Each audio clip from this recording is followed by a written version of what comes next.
All you know, Panorama is Sunday. Pan semis is Sunday. They have a pan semis in January. For the people who've been around for a long, long time, well, you can remind me when was the last time we had a pan semis in January? No, the thing bad. I traditionally salute my fete partner, Pablo. I traditionally do not fete in January for this very reason. When you see I start, I doesn't want to stop. My starting doesn't have no kind of stopping in it. Welcome to episode 170 of the Corey Shepherd Podcast. Welcome back to everybody who's been listening. Thank you for tuning in, and welcome to all the new listeners. You could find this podcast everywhere. As the YouTubers would say, please consider liking and sharing and subscribing and so on. Don't keep it to yourself. If you like it, share it with a friend. You know what I mean? But I went one little lime the other day. One little lime on the avenue. Salute my boy Manny and Colonel them. They drag me out. And it's all hell break loose because last weekend, from going one little bar hopping on the avenue. Last weekend, I buy first and last one night. The next night I go in, so next thing you know, it's Soaka Till Sunrise.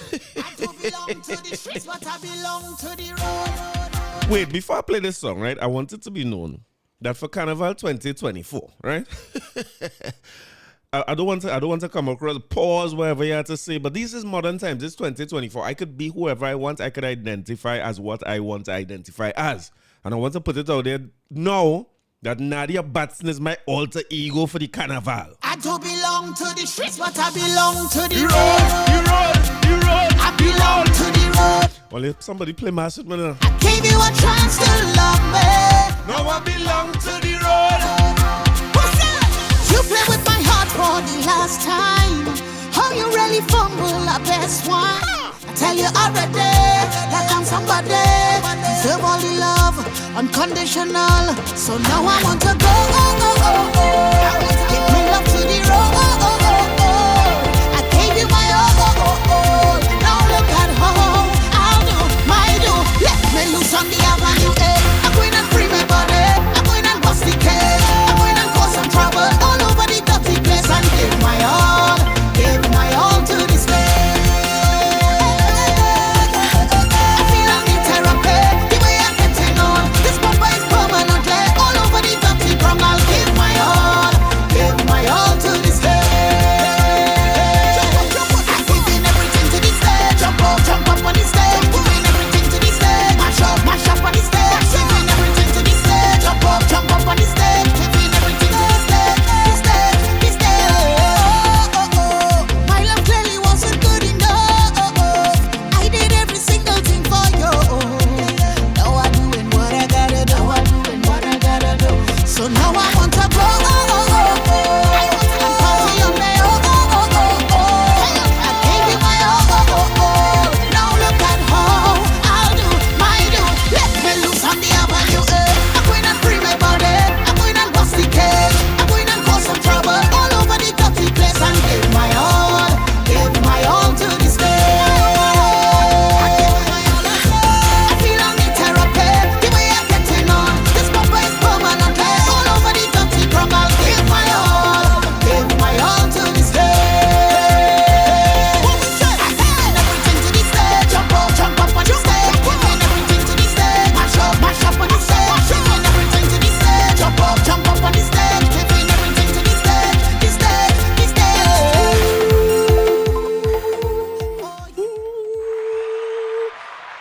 Nadia Batson's my alter ego for Carnival 2024. Looking for a Juve costume at least. Somebody come and play a little Juve with me. I can't get a friend to play mass with me, boy.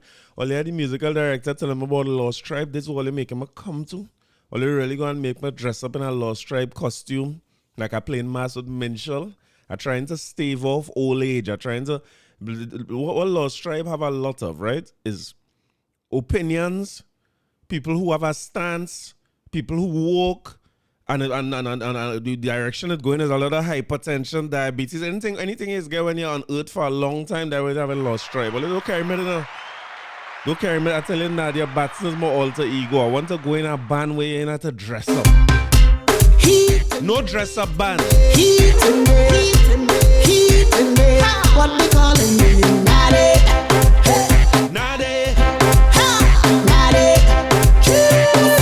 We not wearing clothes. We not don't try to debate us when we on the road.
we could do that. Well, in Caribbean, no band where you dress up like it's a wedding you're going. Welcome to episode 170. I see all already. I went to one little lime last weekend on the avenue. And now I can't stop. This is why I don't fete in January. Feting in January is a problem for me because then I want to go every weekend. But I look up and realize Pan Semis is Sunday coming. And as I say, somebody had to tell me when is the last Pan Semis we had in January, you know. But Pan Semis is Sunday. So for all intents and purposes, I am deep into February and I'm wasting time. So me and my boy Manny, when Manny start, like he don't stop neither because he passed and checked me the other night. I go on in the first and last. I take a little sip. The first and last turn into a lime whole night. I come home. Then Sunday morning I in Soaka Sunrise. Salute Damien and Crystal and the squad. And what they call it thing? Soaka Till Sunrise. I went and taking the Soaka Till Sunrise. That's something I go every year. Last year I went there and I tell myself, well, like the fete done, the fete finished. The fete is no longer because the vibes wasn't there. The place wasn't exactly empty, but it was kind of sparse, you know what I mean, for how soakers usually be. And I told myself, I wonder if they moved to the Savannah, killed them, because a few years ago they went to the Savannah before COVID, and then they're going back down in the West, and you know how West traffic to come and go. I can't take it, you know. But I'll tell you that maybe I reach the age and stage where I can't fete without my musical director again, because I'm a fete partner. Salute Pablo, my original fete partner, but my new fete partner is Stacey Dan. So when Stacey Dan fly out and I go soak by myself like a lonely in the fete, I ain't wearing no clothes, water coming out of the hose. I can't make a note last year, but this year I'll tell you that Soaka Till Sunrise was epic. Salute my boy Clint. Clint, I ain't see you. Soaka Till Sunrise was epic. It gone back to normal proportions. It's back where it was from inception, from fog days, right? It's back right there. It was vibes. Everybody, as I say always, in fetes, all the West people is stand up on the west side of the fete because they're better than everybody else. So when you head on the west side, you see everybody who went convent, Holy Name, Providence, Bishops, Fatima, St. Mary's, Caesar School. You see all of them over on that side when you head over on that side. So salute to everybody who went down in the Soaka. We had a time. And I want to tell you, right, that I've lived through, and we talk about it a few times, some carnivals without Machel Montano. And we see how it fall flat, right? But Machel was not missed. There's nobody there who could tell me they was looking forward to Machel or missing Machel or they find the fete wasn't where it usually is.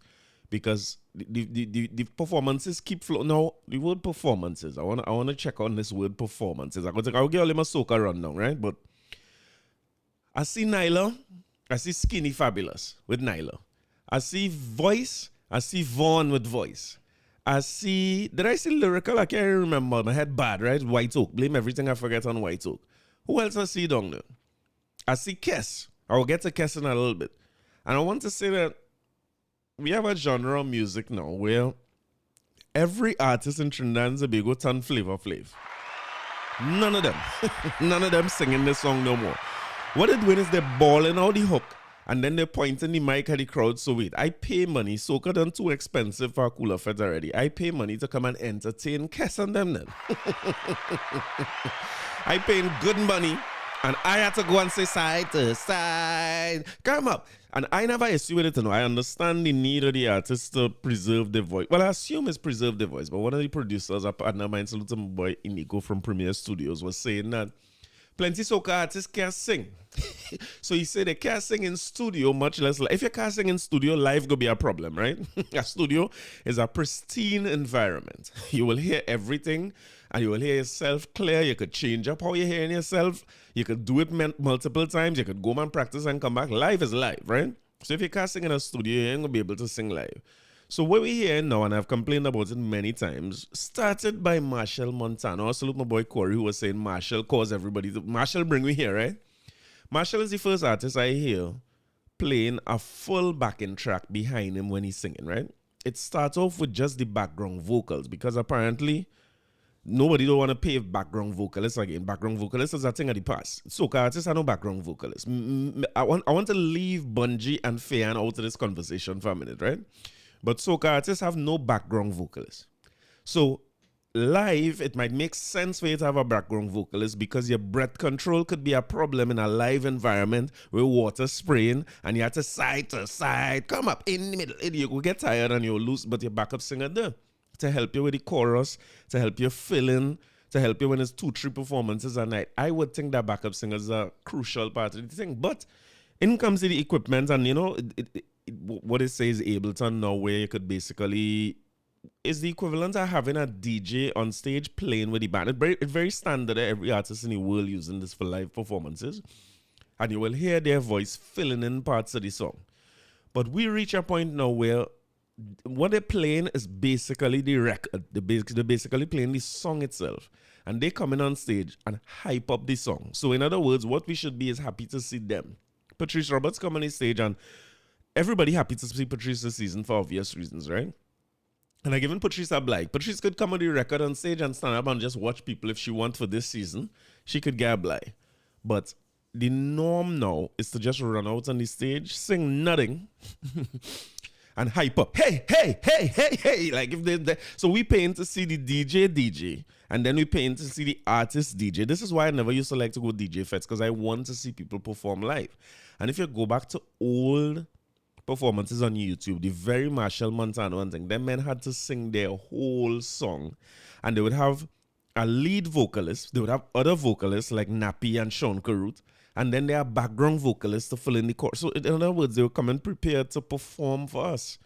But I think we develop a run-on and run-off culture where you do the minimum, you do the bare minimum. You dress up nice, you run on, you, I guess you call it perform your song, or you hype up your song for people glad to see you, your fireworks down the place. And then you head out to your next venue to collect your next check. I don't know. Plenty of this episode had to do with sustainability, and I don't know if we treating the genre with enough respect and approaching it in a way that we want it to be here for the next 100 years. I want to add to the top of that as artificial intelligence becomes more prevalent, like I for lecturing, for instance, I had a course director last year for an MBA course. Tell me, why don't just use ChatGPT? Right? I wouldn't call no names of nobody and so on. But she was like, listen, the exam, the coursework set for the students and stuff, just use ChatGPT. And does she not telling me use ChatGPT to tell them to submit the paper with ChatGPT, but she's telling me to use it as a guide. So I say, well, hey, I would never do this because plagiarism and so on, you know what I mean? I'm afraid that. But I'll tell you this. After lecturing for plenty years, like 15, 20 years or whatever it is I'm doing it now, coming up with the slides, like I want to do a PowerPoint for a new course, it's a little bit annoying. Like new courses, I like to do the course that I do many, many times before and just go back and say what I say last year, right? But when I put in a topic now and I say, listen, I want to discuss different types of strategic pricing, for instance, right? And I say, create 10 slides for me on strategic pricing. I want to tell you that when I put that in ChatGPT and it give me back 10 slides, all I had to do is edit from there. You know, it put me in a position. I can't take what they did and just do it wholesale, right? Most of the times. But I'm in a better position because it's saving me time. It would have taken me 2-3 hours to do that. Now, that's spitting out something for me that I could edit in the next half hour and I'm ready to roll. I'm saying that to say that if I, in my jobs, and we talked about this here before, we're trying to figure out, okay, where do I fit in the world of AI that is doing what I do better than I can ever do? I wonder if the soca artists realize that they are phasing themselves out slowly but surely by making their live performance, which is one of the last things that you could hold on to, right? And one of the things that you will end up paying a hefty premium for. I want you to remember the prices. I discussed prices here for Beyonce last year, to go and see Messi in Miami, to see Dave Chappelle in Miami, and to see Bill Burr. When that is the last bastion, right? And you're going to have a hefty premium on seeing your real person coming out, right? Between AI and what they call it, hologram and them things. I feel like soca artists driving themselves into a place where they're easily replaceable. But discussion for another time. I don't like it, eh? I tell you, I don't like it. I find if I come out to see you sing, like, again, Nadia is my alter ego this carnival. Yes, I want to sing Yeah, hold. I want to sing that, right? But I want Nadia sing it with me then. You understand what I'm saying? I want to be singing with Nadia. I don't want Nadia to do sing nothing and come and say, and she just point at it. I don't like it. I find sing your song and give me the experience of coming to see you live. That's what we pay for, right? But anyway, talking about live performances. Nyla and them was good in soca. The artists, one thing I want to give soca credit for, the performances kept flowing, right? I think last year we had some big lulls where the DJ was playing for a long time. And soca have a way when the DJ playing for too long, you just start to hear Migos and Cutty Rankin and all them kind of thing in the mix. But this year the performances came fast. So Voice came on, and surprisingly the crowd response for Voice wasn't as big as I thought. I figure people is be real drunk in soca and they ain't even realizing people on stage, yeah? But the crowd reaction wasn't as big as it usually is for Voice, or as I expected it to be. Although Voice has some big songs for the year. But they come and they do their thing. Patrice was really good. As I had said in the first episode of this year, you see that song Patrice leading out with and the situation she went through, rest in peace, Ricardo Drew. That song have a different energy because of that situation, I think. And people, just the way the song's structured, it feels very inspirational when it come on. It's a different kind of energy. Whatever is go right, if they have a vibe and you're feeling that vibe coming through the crowd. Nyla came on and do her thing. She was good with Skinny Fabulous and all that. But I'll tell you that there's again another carnival where Machel was missing was Palance, right? And since Palance, because the year of Palance, that song was so far ahead of any other song that was being played back then. Yeah, it was a shame. Nobody was anywhere close to Palance that year. From the beginning, from the time they started singing Palance, and I want you remember that Palance was already a very big song when they released it, and it was gaining steam and momentum, and was far ahead of everybody else for the carnival. But if you remember when they released the video, when they was running through our office and paper flying everywhere and Blaze and JW wake up the office with Palance, the song got a next length and a next length and a next length. And I want to tell you that this youth man, credit to my musical director who's been telling me about Mical Teja since David Rudder concert back in the day, right? And I ain't taking him out because you should see her reaction when he come on, and me and know who he. But I don't find, listen, nothing don't make me feel better, water in my eye to see a youth man who trying and doing thing, you know what I mean, right for people come through and thing. When that man bust, I always feel good. Whoever that youth is, right? It's a good feeling to see them come through. But I want to tell you something. Since Palance, I have never seen a song with as big a lead on everybody else in Carnival. When we outside, it's an ocean of love. All that we align up to the stars up above. Let we dance now, take a chance now with me. And we go jump till morning. Look, the moon don't sleep. Tell them we not leaving till the last drop of a canal is madness in the capital. So I feel like I'm running tongue again. Jump and shake the ground again. We with all my friends and them. No place like home.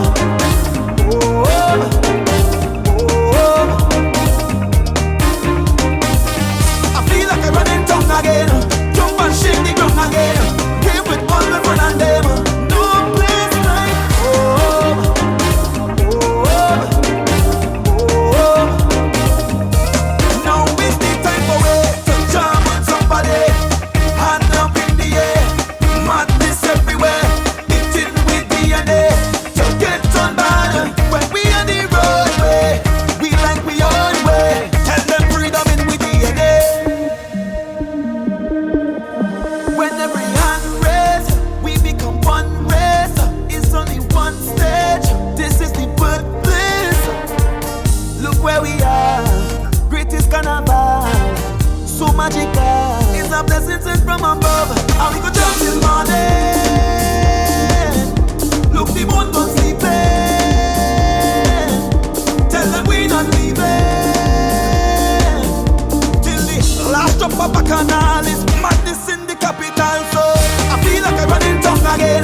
Nothing to raise pause. That song is forever, right?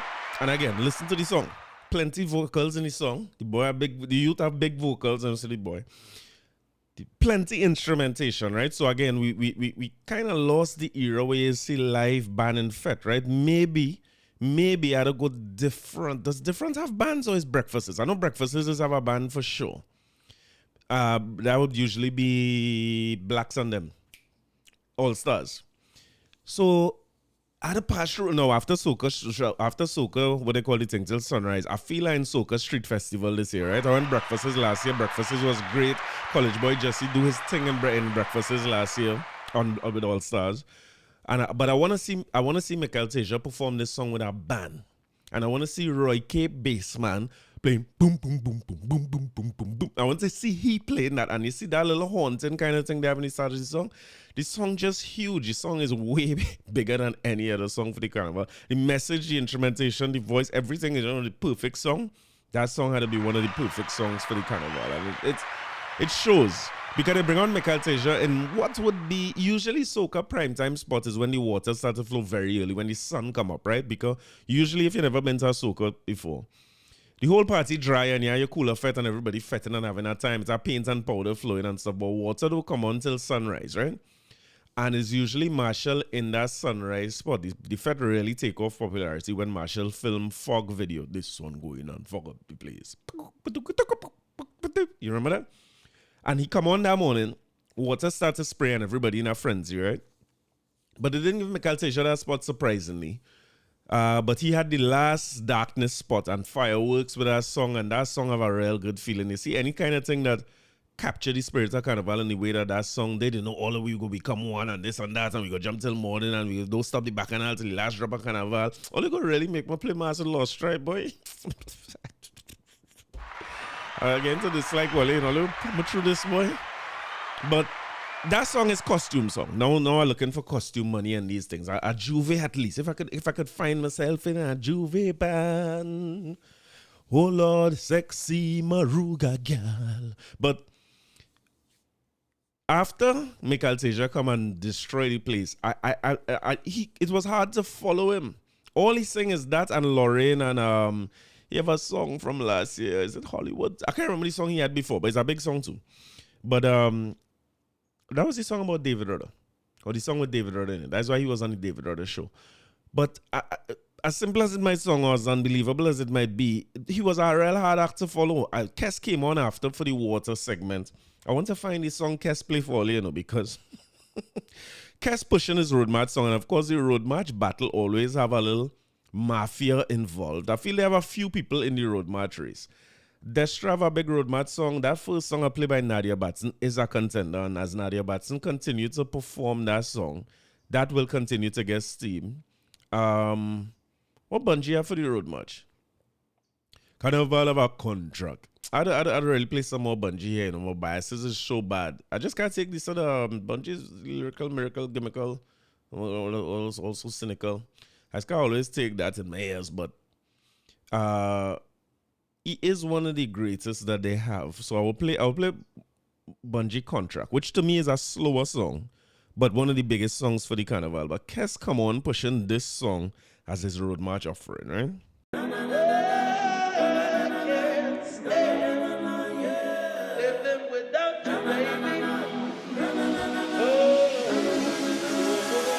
I can't live without you, I can't be without you for too long. Cause when I'm around you, I feel like the heavens is coming down.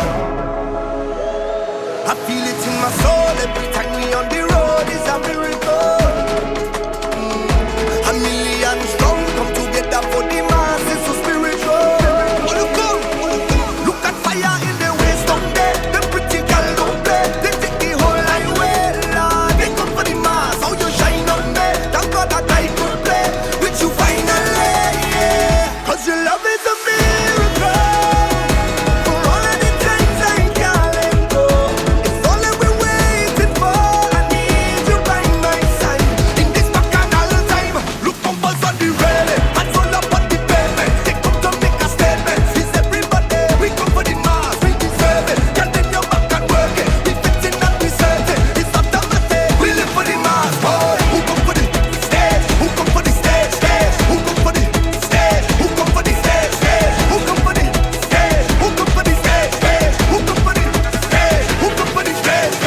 right. Exactly your reaction to that song was Soaka reaction.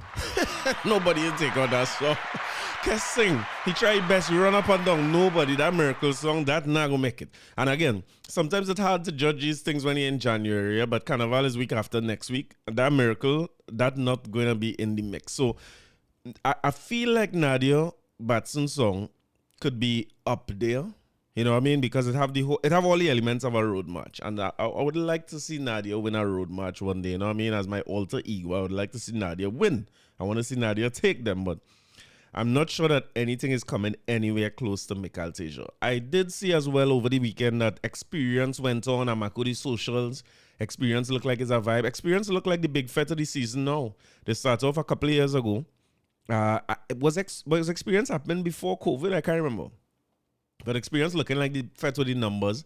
And not hearing anything about Stink and Dirty, which is be another very, very big fete. Them is the brass festival of today, right? Them huge. And DJ fete, you know, I never thought I would reach the point where DJ fete is the biggest fete for the carnival. But Experience looked like it was big. And I want to salute Destra Garcia, who before Nadia Batson, Destra was more alter ego, because when Destra say looser than Lucy is me she talking about.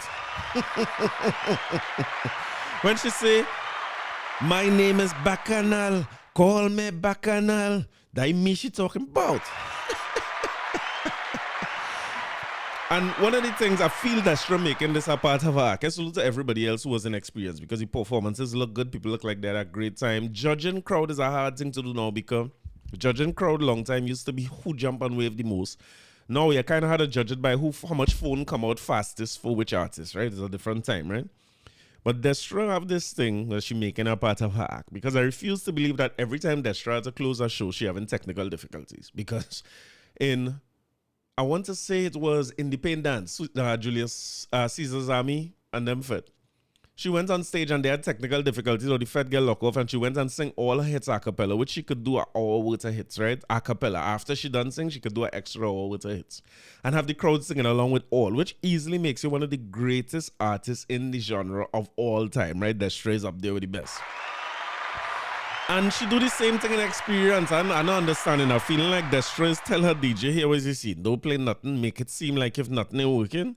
And I will sing it a cappella and make that part. If you do that, he's a genius, Destra, you understand? But she did it in Experience and show her quality and show her caliber and show that she's top of the genre. By taking the biggest fete in Carnival, going there with you and a mic alone, and singing your song. They still have something to be said about singing your song and not running up and down and hyping up the song and them kind of thing, because yeah, hits, yeah, catalog. But sad to say that did not last long, because the very night after that happened, they say Destra went and killed St. Mary's fete, which I'm very happy about.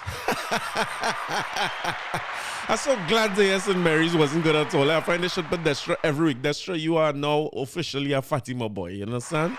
Go there and bury the fete. They say after Destra perform, nobody else can come after. You know, they say people try their best to come and sing and bring it back. You had to go and read Wired 868. Wired 868 have Tana. If you ever follow on social media articles, or I don't know if to call it article, blog post, or rants from a band named Tana, who's talk about fete and things. It's some of the funniest stuff you ever read. It's too long to read here, right? But Tana went in on Destra for the carnival, and he had no respect for the great Destra Garcia. Destra Noel Garcia, right?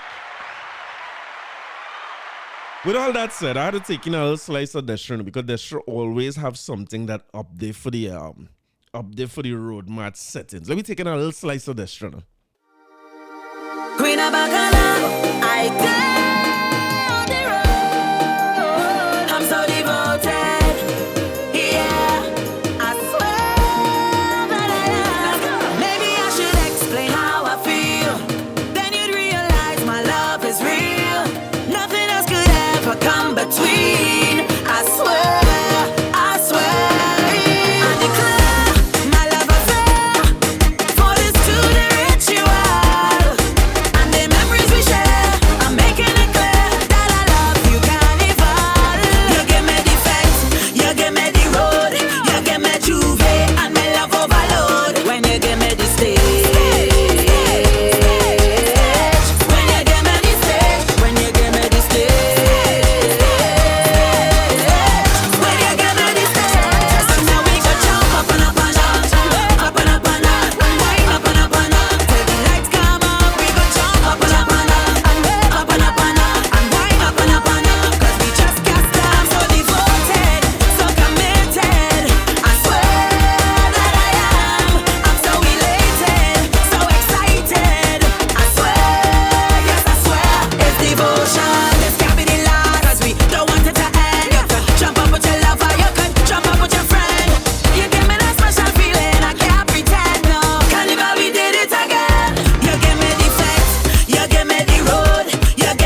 if artists, because that's a big song to me, right? I wonder if artists had a change up. Like when you go all inclusive, right? When you go Saints something for the people who went Saints, and I just want to let you know if you didn't know.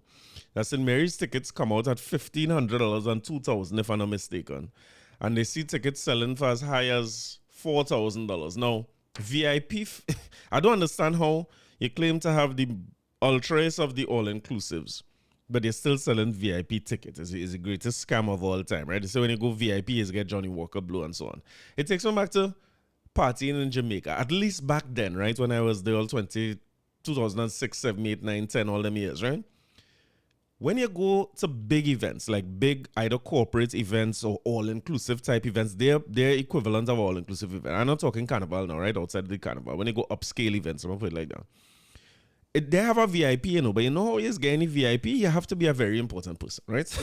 There's no ticket to get into VIP. There's no ticket to go backstage or on stage.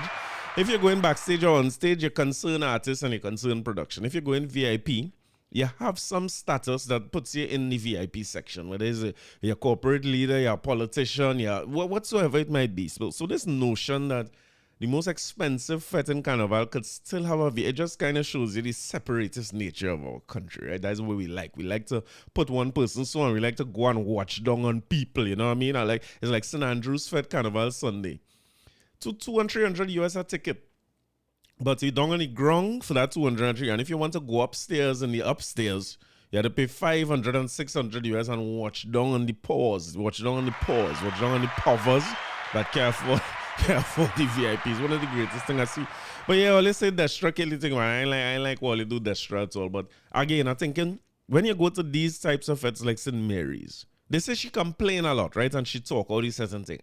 I figure she was talking because she know they're supposed to put her last so she could say it have technical difficulties and she could sing without the band. You know what I mean? She could a cappella all the thing and make it the greatest fete experience people had in St. Mary's. But that didn't happen, man. It didn't work well. And you know what I mean? I see all the laugh at the woman in the silver dress. I find the woman in the silver dress had a great time. That's what Carnival is about. That is mass. And if only I had friends who know what mass is, life would have been better. But I wonder when an artist, especially with a catalog like Destra, right? When you know you're going St. Mary's Fete, you have to push your song from this year. But I wonder if those types of ultra all-inclusive where people dress up and things, because that song, Devotion, is a big song to me. But people don't exactly go fetes like St. Mary's to jump up and wave and horse up and sweaty up themselves too much, right? People going to socialize and things. So I wonder if those fetes, you could do like a whole groovy set. Just keep the music bubbling and keep it going. And mix up the music. As my boy Scratch, just salute my boy Scratch, always used to say when we playing music, he said you had to mix up the music. There's nobody who does that better than the bands, right? The band performances. I want to take it to UE All-Inclusive. One of these things that make UE All-Inclusive one of the greatest all-inclusives they had is that they used to get the bands like Delinadan and Black's Days of Roy Cape and the All-Stars and so on. And what they would do is come and mix the music. They would play from R&B and soul to pop music so in other words, it's not so much a takeaway or distract from the carnival or the soca music in the carnival. They're playing the vibe that the crowd want. That crowd want to they want the disco queen on the scene. And say you can dance. Have it. If you play that in a fete, give me a soca version if you want. But if you play that in a fete, you can't wrong in them play fete like St. Mary's and things, especially St. Mary's men. You know what I mean? St. Mary's men like a little dancing queen. You know what I mean? Yeah, they like a dancing queen in that school.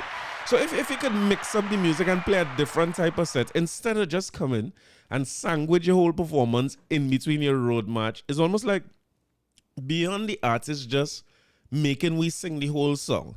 The artists look like they're taking we money now. We fete money what we pay. Them taking that. And all they using that to do is to market their big song. So them have a big song, them come to push that song, them don't care what you like. Machel was the king of that. Machel don't care what the people say they like. I remember when it's that I hear Machel sing, jamming on the road, and we whining like we crazy, jamming on the road, and then we take with the Jay-Z, jamming on the road, pap, the road, I'm a whining criminal. That was the song of the year from Machel by far. And Machel coming every year to kill with ants. Ants. And nobody don't want to hear no ants. What the hell? They tell you about ants. But when them men decide that is a song they want, them almost forget the crowd wants something different, and they forget that they're here to entertain the crowd. We pay to see you. We are the patrons. We are your customer. We are your client. If we tell you, Jamming on the Road is a song, them men doesn't, from Kes, because Kes sing that thing, me know the song name, over and over and over in soca, and people forget Kes on the stage. You might as well have called back Mical Teja. Them though, and I understand now, I guess from the standpoint of the artists, they know that they have songs that people say terrible and they build the song over the years, but don't use me as your marketing time, man. Suppose there's only one fete I go in for the season. If I only go in one fete for the season, I must hear you with this miracle. Nobody wants to hear it. It's not good. We don't like it. Let me just say it's not good. We don't like it. Give me the Savannah Grass. Give me, understand? I wonder how much they change up the performances for them things. But I suppose if you spend most of your time complaining, it really would not matter where you're changing it up to. Talking about changing up thing, much to my surprise, you know the memes you see, these youths are the answers to all problems. You know, you just go on social media and you see a meme and you see a picture with a word, a caption with nobody. In other words, nobody ain't asked nothing. And then after you see nobody, you see me and doing the most. That is what it sounds like to me when they try to tell me it have no soca monarch. Because nobody didn't ask. Nobody didn't ask about Soca Monarch. Nobody wasn't talking about Soca Monarch. Nobody wasn't looking for a Soca Monarch. I don't even think people remember Soca Monarch. But all of a sudden, headline in the newspaper, no Soca Monarch. I was just as shocked as you. I don't understand. Last year, we saw Soca Monarch cancel, right? Soca Monarch didn't make it last year. They say lack of funding. How much of us really expected to see Soca Monarch return to its glory this year? How much Trinidad artists they go invite? The next step for Soca Monarch is to invite TJ and Valiant and Byron Messiah to war on stage, and you know what I mean, turn Soca Monarch completely into Sting, because nobody wasn't looking for the Soca Monarch. Nobody wasn't expecting it. But anyway, let me read what I come to read. Peter Christopher, salute to Peter Christopher from The Guardian. No Soca Monarch again. Poor funding hinders stages for a second year running. As it stands now, there will be no international Soca Monarch for the 2024 Carnival season. National Carnival Commission Chairman Winston Gypsy Peters yesterday confirmed that the event, which had been a fixture among carnival events and competitions for the past 3 decades, was again in limbo due to a lack of funding. The event is owned by Caribbean Prestige Foundation for the Performing Arts, but it was cancelled last year due to a lack of funding. Yesterday, Peter said neither the CPF nor the NCC, which has been seeking to assist with the project this year, or pay for the project, had been successful in securing the necessary funds to stage the competition. The private entity would normally do it. We help facilitate it. Always help facilitate it, always throw it for them. But the funding is not there right at this minute. We are still trying to come up with it to see what happens. Peter said in a phone interview, Peters, if you get the funding for Soca Monarch, I want to guide you to some roads in Chaguanas that want a little paving. I know it ain't going to be enough to pave all the road, but pitch patch it. I want to guide you to San Fernando General. We could do with some extra bed and the MRI machine and walking down there. Put on wherever you was going to get Soca Monarch and see if you could get a working MRI machine in San Fernando, because it's a better use for that, right? Guardian Media had previously reached out to CPF Chairman Geoffrey Wharton Lake. When I heard Geoffrey Wharton Lake, all right, son, have a good day. When I heard Geoffrey Wharton Lake, it reminds me of things like what you call it in Queen's Park and 96.1 WEFM and so on. Yeah, yes, in Mary's man too. CPF Chairman Geoffrey Wharton Lake, who initially indicated that he would have an answer concerning the event by last Friday. When contacted yesterday, however, Wharton admitted that he still had no answer on if Soca Monarch could have. I have an answer. A stakeholder close to the organization who asked not to be named revealed that given the lack of funding and the limited time left in the season, it was near impossible for a show of this caliber to be held. Carnival Friday is 24 days away. Always talk like if Carnival Friday was always 24 days away. I want to tell the NCC and them something, right? They have this day on the calendar called Ash Wednesday, right? if you count back from Ash Wednesday, about 5 days, you go find out when it's Carnival Friday for the rest of eternity. And you could budget for that from then. So the day only read the budget in September, we could know if it have a kind of if it have a what they call it or not, a Soca Monarch. The issue is that private investors who come up with Soca Monarch as a concept. I was looking at Monroe, original Soca Monarch. Man, I was looking for that interview to play here, but I couldn't find it. He was saying that he came up with the idea for Soca Monarch when he was looking at the Young Kings competition. He was saying Young Kings used to be a big event. I did not know this. I thought Young Kings was something they used to hold in Compre and a few people go and watch that and think. I didn't know Young Kings was a big event. So he said he was watching Young Kings, and the idea behind Young Kings was a platform for younger artists to come out and, you know what I mean, compete. Because they can't compete with the big boys on the Savannah stage, right? And Young Kings, he said, wasn't just young artists. He said it was younger music and younger people coming out to take it in and that kind of thing. So the music was starting to resemble a little more soca than it was calypso. And it was pulling crowds, so he decided to have a Soca Monarch. So from then till now, they're still talking about Soca Monarch like it's some kind of developmental tool for young artists. I don't think it is at all. I think younger artists, it might be the one check they could get for the season. If you have a decent song for the carnival and you're not getting no sort of bookings, because as a private investor, right, if I throw in a fete, I had to figure out how to build the name of my fete, get my tickets sold, and defend my space for next year. I couldn't, if all I have to book artists is 50,000, and Mical Teja right now say you were 25, again he 25. If Destra says she was 20, I ain't gonna just send because you don't want to burn up the party if that's the case. But again, Nadia Batson the next 25, I putting them on a big flyer and I'm hoping for the best, and I'm begging them to carry the party. I say I need an hour out of both only. Just sing. Keep people entertained, let people have a good time. I can't use my fete as a private investor to develop the young talent and to think, and I bring in men who don't know stage performance and who can't move the crowd. I go bust my event next year. I'm a private investor. But somehow, and somewhere along the line, we mix up private investment with government funding. It's very Trinidadian, you know, to the point where I remember the discussion about Soca Monarch being the government donating the prize money when the prize money was $2 million as an example, right? They said the government will give the prize money. But let me read more further to show you where I'm going here.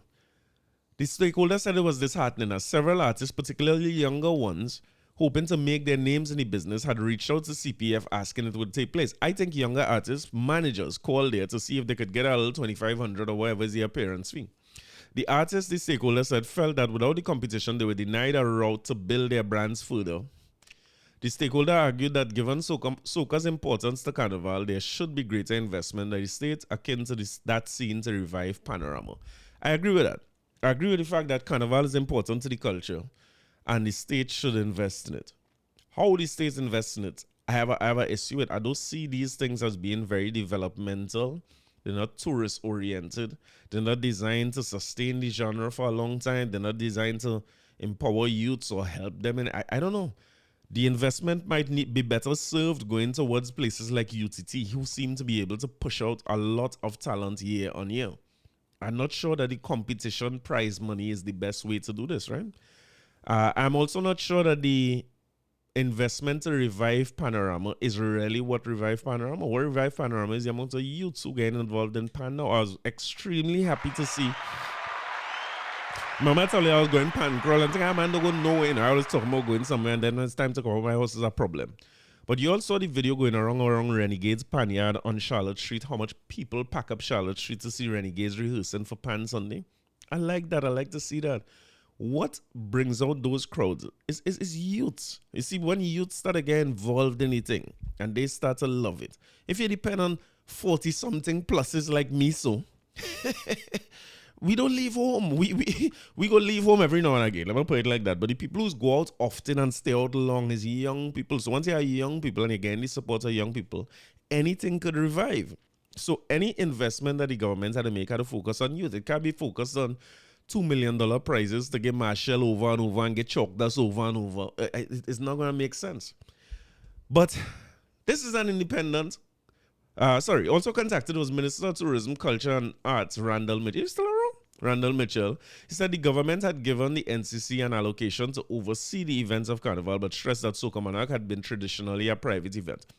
What does he mean traditionally a private event? It's a private event. What do you mean tradition? It's a private event. It still is. That is an independent private organization. Thank you for saying that, Randall Mitchell. They usually do Soca Monarch. NCC has supported that private event. Now, supported and paid for is two different things. Last year, they had asked for an exorbitant amount of money, $10 million, which is unsustainable, Mitchell said in a phone interview. That would have amounted to the government totally underwriting the event, and that was simply unsustainable. The NCC was asked to look for an alternative for this year's festival. The International Soca Monarch was held virtually in 2021. Farmer Nappy winning title. So, y'all remember when Fayan was in charge of the competition? That looked like when they would turn around. I don't know what happened with Fayan and why she's no longer in charge of it, but I feel as if whatever commercial arrangements or whatever was made, I feel like somebody like her being in charge of this, it would have probably be better off than where it is now. I'm not sure. I don't think she had owned the organization, but she was like CEO level. And that year, patrons were happy, artists were happy, and so on. But I would assume, and this is all my assumption, right? If they're saying they need 10 million to produce this event, Fayan was probably looking at 20. And the reason I'm saying that is not to sound even more exorbitant or not to say that the government should give them 20. I don't agree with the government giving them that kind of money at all for a private event. I just think that she was focused on raising the standard of the event. They understood that some of the most epic performances in Soca Monarch history came from that household. Bungie Garland many times and Fair Lions many times. I remember Bungie light himself on fire. Remember when the man gets stick coming from the stadium, the top of the stadium to reach the stage, he must be still hanging there up to today. You know what I mean? He must even come down from there. Fair and surf through the crowd. Some of the most epic. Or Maximus Dan going and sit, kick it away and get robbed like hell. Or they say Ronnie McIntosh win when Super Blue was to win and they pelt bottle and really mash up the car. Ronnie was supposed to get, they come and they call it a tie. You know what I mean? Making a rap between two of the biggest artists in the history of soca. Soca Monarch can be a part of the festival or a peak point of the festival that causes people from all over the world to come here and causes it, makes way for it to be a traveling thing. Like Soca Monarch could be all over the world, and the governing body of Soca Monarch could be the governing body of global Soca Monarch. Them could go there and say, all right, Barbados, we come in here, we have a Soca Monarch, this is the product, just like KFC is selling and Starbucks is selling. We come in and bring our product there, and we go tell you how you join a Soca Monarch, what kind of performances you do, how you work with the artists on the craft, how you do the TV rights, how you do the streaming rights, how you do all the sponsorship. And we bring that there, and then the people who win by you, them go get a chance to come Trinidad. So by the time we reach Trinidad, Soca Monarch, we should have 20 other artists from all over the islands coming in to compete for the Soca Monarch here. Anybody in the world should be able to win. That way, when Biggie Irie come down, he come in with the crowd. And when whoever from Norway come down, them come in with the crowd. And you build it into a World Cup of soca, right? But we have a $10 million vision where the $10 million is exorbitant because the government had to put out the money. And they have nobody who willing to invest the money in it to make it happen, including the promoters themselves. The promoters saying, if the government give me 10 million, then I will do it. And if they don't give me the 10 million, I can't do nothing. So I can't do nothing with 9, 8, 7, 6, or 5. And I can't invest 2 for myself to put it out. So what they basically telling you, right? The organizers of Soca Monarch saying outright. And let me tell you, that 10 million is not cost. That 10 million is cost plus. Them billing the profit into that one time. If their profit margin goal is $2 million, what them will do? Take that 10 million. When they get, right? All speculation, of course. But my opinion is that they're going to take that 10 million and then try to put on the cheapest possible show they could ever put on in life. Don't market it no how. Don't give no artists no performance budget. Put the prize money as low as they could possibly get away with. And try to take home 9 out of that $10 million. So I'm saying that as a private investor and two trainer fet, by the time Schoon reach Soaka Till Sunrise, right? He care whether the Fed sell out or not.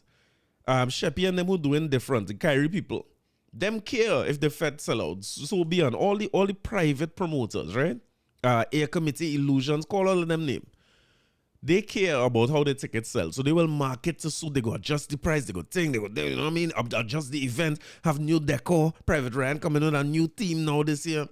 Them go do all that because they want to make sure that the thing score and they secure the date and the name for next year, right? I remember one year, Stacey and them was going a boat ride. I want to say it's Suits, and I hope I'm not calling the wrong people. But they had all kind of problems with Suits. They couldn't get to the boat, and it was a barge, and it was all kind of issues. The owners come out and they apologize to people. They make statement, they give refund and so on. That is what private investors do because you're protecting your brand, you're protecting your business. I'm putting it to you that the people who run in Soaka Monarch do not care if you buy tickets and come or not. Because before the first song play, them don't make the profit already out of the 10 million. That's what I would do. What you would do? What you would do? You honest? I telling you what I would do. I telling you what I feel happened. I want to move further afield to something on the Chutney Monarch here. Let me talk about this for a second. $2 million in prize money for Chutney Monarch. Some $2 million in prize money will be up for grabs in the inaugural finals of the National Chutney Monarch competition. I say Chutney Soaka Monarch, I say Chutney Monarch. National Chutney Foundation of Trinidad and Tobago head Dr. Vijay Ramlal Rai said that the competition comes off on Friday 10th at the Mid-Center Mall, Chaguanas, and is free to the public. Free. So nobody in have to pay to come in, right? He said the competition will be split into two parts, the intellectual chutney category, where the finalists will have to sing one song, and the traditional chutney category, where finalists will have to use traditional instruments such as the dholak, dantal, and harmonium to perform one song using Hindi, Bhojpuri, and English. He said a drum machine is also permitted in this category. The event starts at, in case you want to go, the event starts at 6 p.m. They started this off as a junior competition in 2012. So they used to have a school's intellectual Chutney Monarch in 2012, and this is the first time they're doing senior intellectual Chutney Monarch. I want to say salute to them. They have received funding from the government. They have private investment and funding. But when you're telling me about development of youths or developing a genre of music that you care about, I would think that no matter where the funding comes from or whether it comes from the government or not, you are going to figure out a way to put on the event, whether you get the event done at the scale you want it done or not. It seems as though the people who train Soaka Monarch have a scale in mind for the event that $10 million is not going to pay for. $10 million does not scratch the surface of what it takes to make a globally recognizable and anticipated product. I want you to go and look at a budget for the Grammys, right? Or a budget for the World Cup opening, or a budget for Olympics opening ceremony. Less than $2 million US not getting you there. I'm sure they must pay Machel that to do his part in the opening of the Olympics that he would have done. So, I'm really saying all this to say that Soaka Monarch have nothing to do with the development of the genre. Soaka Monarch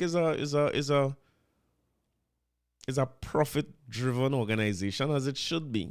And if we choose to support it, we have to find ways to support it and not prop it up. You know, let me just talk about Chutney Soaka Monarch quick too. Chutney Soaka Monarch semi-finals was Saturday gone. I think it was in the Riga. Sorry, I ain't go down there, you know, and chunky a little bit, you know what I mean? Long time chunky, you know, I ain't screw a light bulb in a long time. Coming from the news, there's 6 women and 12 Chutney Soaka Monarch finalists. So half the finalists for Chutney Soaka Monarch is women. Women ruled the semifinals of the Chutney Soaka Monarch competition, with 6 of them making it to the finals on February 10th. 32 artists performed in the semifinals at the Rig on San Fernando on January 20th. 6 of the 10 women moved ahead, while only 5 of the 22 male artists moved ahead. And I think Daddy Chinese was the winner. So the 5 who move ahead will meet Daddy Chinese. So it's 6 men against 6 women. Before I move on to Chutney Soaka Monarch, I want to say a special salute to Anthony Batson, who is in both the intellectual and the traditional Chutney Monarch competition. He's a youth I like, right? So I just bounced him up on Instagram, and he's a traditional chutney singer. And the youth is very, very bad, and I hope he do well in the competition. So Chutney Soaka Monarch is coming off. I know. Let me give you the artists competing: Daddy Chinese, Nigel Gobin, Addis Samaru, Ricky Ramuta, Colonel Roberts, Nishad Sultan, Rihanna, Gopal, the Songster Sangita, Rauti Ramrup, Shazi Ram Sumer, and Vanessa Ramuta and Kavita Ramkisoon. Congrats to all of them. And I hope they all do very, very well in the competition. Now again, Chutney Soca Monarch is something that has been on for a long time. I hear them complaining about government funding and all them types of things too. But the people at Southex, again a private organization who trains Chutney Soca Monarch, seem to have figured out how to have continuity in the festival, to do it every year. They ain't canceling it. It don't bust completely with nobody in come out and them kind of things. And it seems as though they're doing the work to make whatever profit they're attempting to make, as well as push the genre forward. And again, when I see things like that, I always wonder, like, okay, where's the effort to copy and paste what if competition? Let me go back to Calypso Monarch competition, right? Calypso Monarch competition. Let's assume that the initial purpose of the Calypso Monarch, and remember that when we talk about Calypso Monarch now, you're thinking about something that government funded and boring and it's for old people and things. Just remember that the inception of these things, it would have been the biggest festival in the carnival, right? It's the spectacle, is where the most money coming in because people paying to go all the eyeballs on it to see who wins. So think of the Calypso Monarch like Marshall Monday, if you could, right? It's the Marshall Monday of its time. One of the first rules in business is you're never allowed to make money by yourself. So when you see big crowds and people turn out, everybody would be interested in joining that. They want to be a part of that, right? And money to be made there. So it's not surprising that private investors, when they look at the biggest event for the carnival being a monarch, they want to come up with their own monarch too. So you can't wrong them or fault them for joining in and trying to become a part of that. But once you in a position where, let's assume it was started off as genre building and making sure that Calypso is protected, and we see the value in Calypso Kitchen and them fellas going to England and bringing in foreign revenue. We could show Calypso Monarch all over the world and showcase the country, and it is our next oil and gas. If we still in that mode from then till now, look at how the Calypso Monarch dwindled over time in terms of its level of interest, right? Salute to Skinner Park that seems to still be able to pull a crowd. I feel for different reasons, but we'll get to that. Skinner Park still pulling the crowd, but you're seeing the festivals dwindling over time. Why not do the work to figure out, okay, this is what a monarch looks like. This is how people change over time. So your market, remember the discussion before about Destra performing for the crowd? We must always remember that the crowd is who generates in the thing, right? The crowd, the eyeballs, the money that's spending to go there and buy corn soup and bacon shack. That is where the focus should be. So if you look at the crowd, look at how the crowd changes over time and not make the traditional a cement block that just keep in your back for the rest of your life, because you always want it to be ba-da-ba-dam ba-dam ba-dam biggy-diggy-day ba-dam ba-dam do-bo-do-bo-do-bam ba-da-ba. If you want it to be there for the rest of your life, prepare for it to continue to fade to black, because teenagers and young people are rebellious and they're not by nature going to like what their parents like. I pulled up a picture the other day with some big jersey I used to wear. That had to be back in the 90s, early 90s too. My jersey is about a size triple XL. And my pants is about a size 38. Time when nothing smaller, cross colors. Guess they were looking for back in them time, you understand? I gone now to buy jersey going back to the same big size, oversized jerseys. All them things now come back in style. Things is a cycle. It's a cycle. It's going to move away from where it is today and it's going to come back right where it is today. But we seem to be stuck in the traditional sometimes and we're not interested in advancing it. The point I'm making here is that if Chutney Soca Monarch figure out something on how to evolve and how to pull their crowds and do it, we must have some kind of consortium that has come together to say, okay, what are they doing? How do we bottle the formula that they have and apply it to the Calypso Monarch so we could get that kind of revival?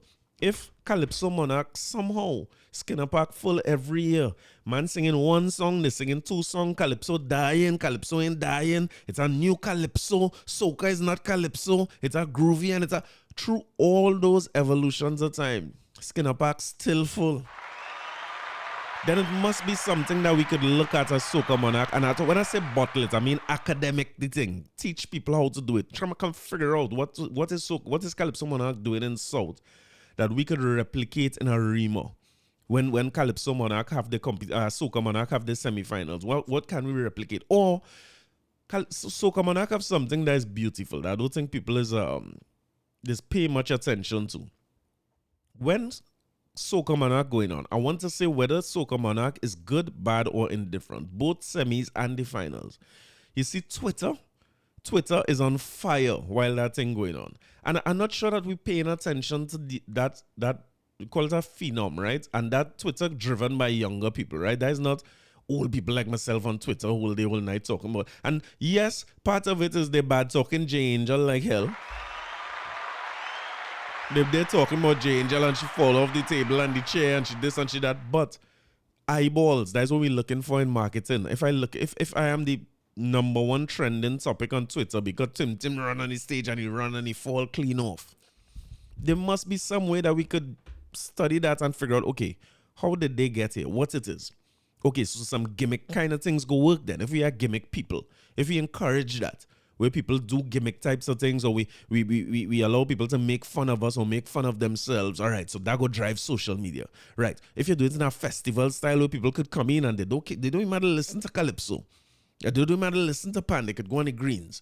Just make it a festival because people clearly like a whole day something where they could bring their own thing. We not sell no drinks. They go bring their own sandwich. They go bring their own food. They go bring you understand? We go and bottle these elements of the thing so that we don't have a constant cycling carnival where Soca Monarch rise and it dead. Calypso Monarch come up it dead. Chutney Monarch come up it dead. We could do better than that and learn from each one of the festivals, but we seem to want to do these things as a series of private organizations who profit driven first, which is good, and a government who, rather than protecting the genre and looking for sustainability and the long-term development of what comes down to government revenue, the long-term development of the product being the music itself, the artists, the style of performance, the venues, all those things. We seem to not think that is where the investment should go. It seems to think that give the organizers a blank check for 10 million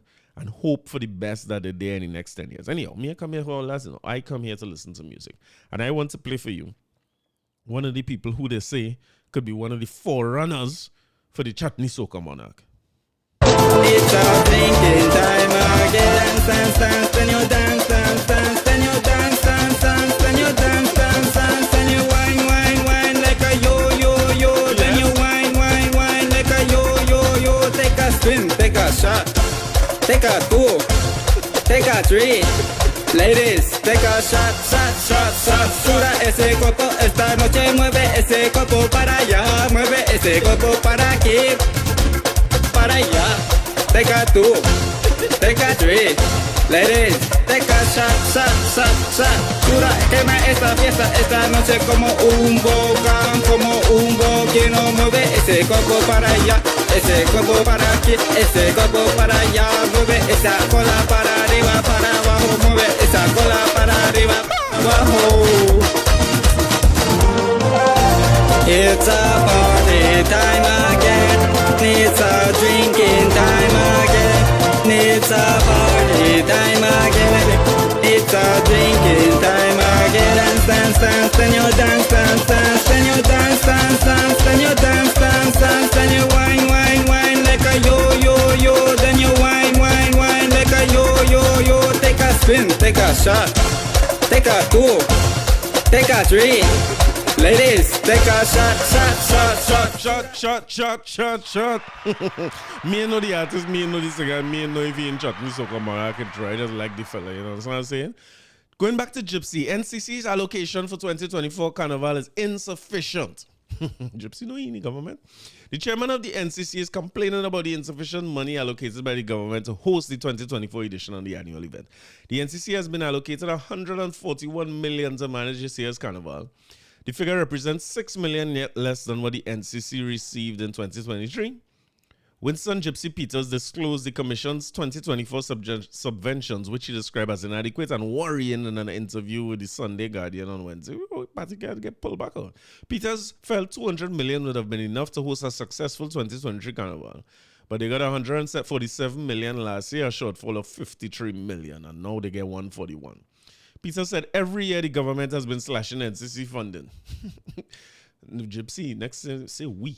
Say we. Say every year we have been. I don't understand. What was allocated this year, he said, was totally insufficient. He see how Shamfo Kujo get both on the stage there. He be talking very brave, he talking very loose. And CC would have to do a juggling act before to be able to pay contractors, host carnival events, distribute prize money, and pay its workers. I like statements like these, right? Because he said NCC would have to do a juggling act to be able to pay contractors, host carnival-related events, distribute prize money, and pay its workers.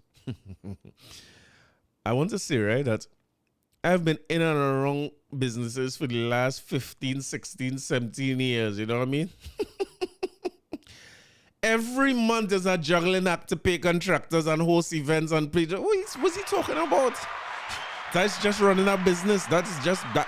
Gypsy's a businessman. Gypsy has several properties. He has a gas station. Gypsy, I mean, he's managing his own career. It's a juggling. I want to know who doesn't have a juggling act to pay for everything. Anyway, if that is what the government could afford, that is what we'll have to work with. Oh, you're going back. You put on your jersey again. Okay, all right. This is why we can't even entertain the 2024 Soca Monarch competition and a couple of other things we want to do. We want to do it, but we can't do it. The money is not there. Soca Monarch, which has been a fixture among carnival events for competitions in the past 3 decades, will not be held this year. Peter's promised to do all within his power later this year to ensure Soca Monarch is held in 2025. I'm going to say that he probably did all within his power last year and year before to make sure it held this year to where it didn't work out. So the whole hopes up too high, right? We cannot leave the soca artists in this country out in the rain because they are essential to our carnival and they are essential to the year-round cultural activities that play. Yeah, sure, I'm sure. Contractors are still owed for services in 2022 and 2023. Asked if the slash in NCC's budget will result in a smaller carnival, Peter said no. Wait, hold on. Asked if the slash in NCC's budget will result in a smaller carnival, Peter said no. Peters, you know how budgets work? Because I wish somebody could tell me that imagine we approve a budget in work, right? For you to do X amount of things during the year. Imagine I cut that budget in half and you tell me you're going to do that same amount of things this year. Next year, I'm going to cut it in half again. I just waiting to give you zero. Because do less with more. This is efficiency. So maybe what Gypsy's saying is that they're so efficient that they're going to get the same amount of things done. Just not Soca Monarch. But we're going to have the same carnival that we have every year with a budget that is 25% short of what I asked for. It's beautiful. He said it would not translate into a smaller carnival. It will translate into us owing more people.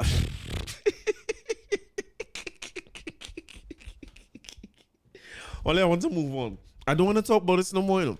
This man is quoted as saying it will not translate into a smaller carnival. It will translate into us owing more people after carnival. So in Gypsy is basically saying cut back nothing. Take the little bit of money and promise contractor. Only listen to this. You know. If you feel government contract is the way to get rich, well, it probably is. Because the government go pay you anyhow. If they matter float a bond, they go pay you. He say we could just owe more people. We go have the same sort of thing. I don't care. I having the same sort of thing. I don't know why they didn't just write Soca Monarch IOU, let the men pawn that thing, but the Soca Monarch people must do a cash deposit up front. Because what they could do is put out the 500,000 you was going to put out to run the Soca Monarch, the little rinky-dink Soca Monarch you was going to do. And then collect your 10, even if it take you a year or two to collect your 10. You still end up netting 9.5. You can't go wrong. Well, I done with this and I'm not talking about this no more. I had plenty to talk about this, but that statement take win for me. I would like Nadia Batson to cleanse the place for me, please, my alter ego.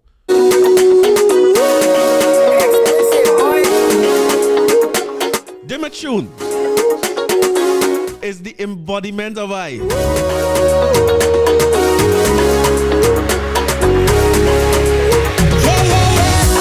Every time I take a drink, I feel like whining. That is what carnival is really about, you know, to tell you the truth. I apologize to Nadia Batson for stopping you somewhere. No matter what nonsense you read and the garbage that come out here and what it is we get and what we receive, because Trinidad had to be one of the best countries in the world at divorcing our taxpayers' dollars from sensible decision making. Once you give me my net, right? If I'm making 10,000 and you give me 75, I only care about the 75. Do whatever the hell all you want to the 25 because this is one of the worst articles I ever read. I can't believe that I just read in this thing. I want to delete this whole topic from the podcast. This is one of the most nonsense I ever hear when it comes to what should be the second biggest thing after oil and gas in this country. men playing the complete fool. But the nice thing about carnival is that you could really just drink white oak and forget all this. Just give me my 7,500, take the 25 and do all you want with it, and let me just Nadia out the place. I could just stick to Nadia and them. I don't know why I talk about that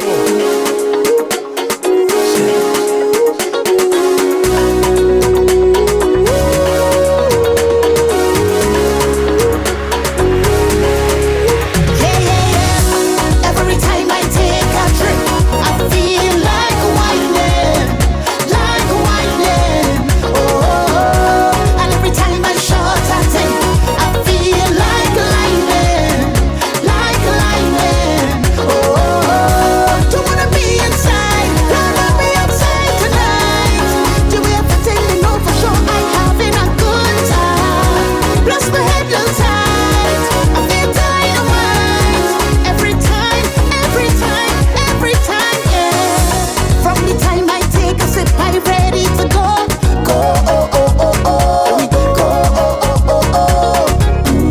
And from the time that liquor hit, I just need some more.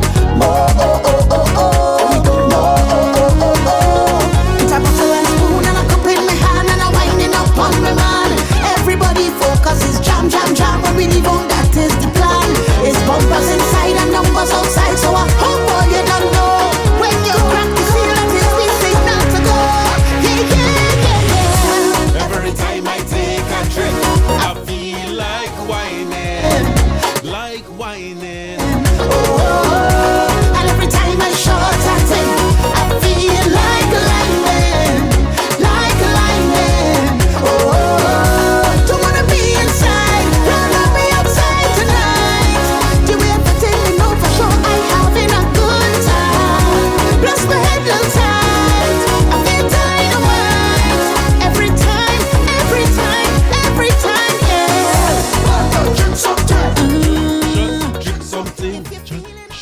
Drink something. I like it and all it. I'm a tune for the carnival. Nobody ain't gonna really play mass with my tall boy. Every time I take a drink, I feel like whining.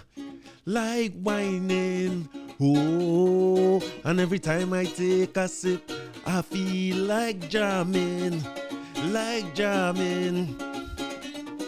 Don't wanna be inside, I want to be out tonight. I wanna take off my clothes and I can't remember what the hell she said, but it's the greatest song for the sweet Nadia Batson authorized a song. Nadia Batson authorized a song. If only people would sing their songs, it would be carnival nice. But I want to tell you this, right? That every time I take a drink, I feel like liming. And I took a lot of drinks last weekend, and I shall be in the Rise and Roast. Easily one of my favorite fetes in the fete season. One of the things I look forward to on the fete calendar. We had a real disjointed carnival last year, because the musical director now reminded me today that she fly out for Soaka. I had to go by myself. And I failed miserably in Rise and Roast. I think I had class or something like that, so I had to stay home. And I have all kind of good Rise and Roast intentions for this weekend, right? But the way things set up, I think I have a what they call a module induction session, right? Where you meet the students for the first time and you talk to them and these types of things, and you tell them that your only purpose in that as a facilitator or a lecturer, right? You have to sound smart and you have to gain the people trust up front, right? You have to make people feel this is going to be a good semester. This fella really know marketing. You understand? How to talk about them kind of thing. But I'm going to attempt to go to Rise and Roast. And I'm going to attempt to go to Rise and Roast and then come and do that induction session 1 o'clock. Only pray for me. Let it be good, you know what I mean? Because when these induction sessions don't go good and then people start to complain to the school, it doesn't be a nice thing and it'll be a very, very rough thing. And I'm going to try to keep a straight face. It's on Zoom, right? So how I could sit down and do it. I don't have to stand up. I don't have to be looking like a tight. And when I go to them fete, I can't hear for about 2 hours after. And the way my contact set up, like I can't to see. But I'm doing it online. So what I had to try to do best is to I had to not get my speech too complicated, you know what I mean? I can't let my speech get complicated. I can't let my tongue get heavy. And I can't drop clean asleep. Because while I talking about yes and so on, in this class we'll have some time. What we'll do is the assignments. And in my ears, I could be hearing, all I hear in my ears is every time I take a drink, I feel like whining. Oh, that all I hear going on in my brain. I don't know if I'm gonna make it, you know. All you have to work with me. Let me read the article and come out of here. I want to go. This carnival, because podcast going to start to get shorter too, you know, because it taken me longer and longer to recover from fete.